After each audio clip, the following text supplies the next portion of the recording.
Nice, thanks, Justin. Hey, Las Vegas Weekly film critic Josh Bell is here to break down 2 movies that are coming out this weekend in the Bell Breakdown.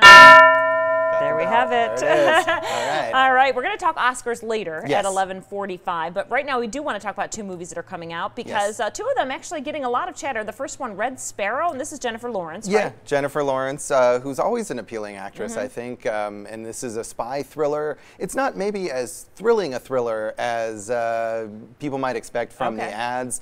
It looks more action-oriented than I think it really is. She plays a Russian ballet dancer who's recruited as a spy and kind of a, what do they call it, a honey trap. She's trained more in the art of seduction, really, than in the art of spycraft. And this movie it's a very long, slow story. I think it's trying to be more cerebral and kind of twisty along the lines of something like Tinker Tailor Soldier Spy, rather than like the Bourne movies, which are more action-oriented. And I feel like there just isn't enough to grab onto with the plot here to justify the nearly 2.5 hours that the story kind of slowly unfolds over. I like Jennifer Lawrence. I don't know if this is necessarily the best role for her. She has this variable Russian accent. It's always kind of weird when these movies take place elsewhere. Everyone's speaking English in different kinds of accents. Joel Edgerton plays the American spy that she's kind of sent to trap, and their chemistry is not really all that convincing. So I think it could be great to see Jennifer Lawrence in a spy movie. I don't know if this is the right vehicle for it, though, unfortunately. Interesting. Yeah. So did you enjoy it? I enjoyed some parts of it.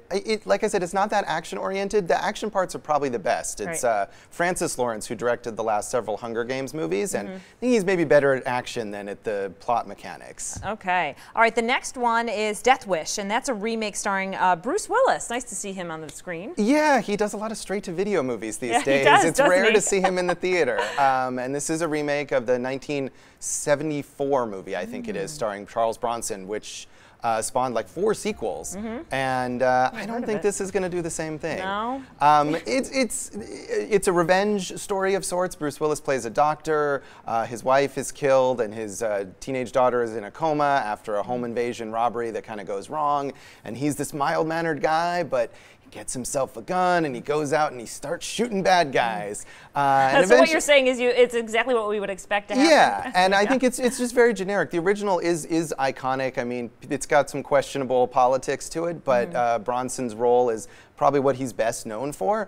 And this movie takes the very basics of that plot and just puts it in this generic revenge thriller. Again, Bruce Willis has done so many of these straight-to-video movies lately, and he's not really doing much different here. He does look good, as we were saying off the air, but he's not trying very hard. He's kind of sleepwalking through this role. You don't get the excitement of it, and there's a couple kind of intense, weirdly gory moments. Eli Roth, the director, is known for his horror movies, but otherwise it's just very bland, by the numbers, forgettable kind of thriller. Okay, interesting. That is the Bell Breakdown, and you'll be back at 11:45 to talk Oscars. Yes, looking forward to it. Kind of who you think is going to take home the statue, so stay with us for that.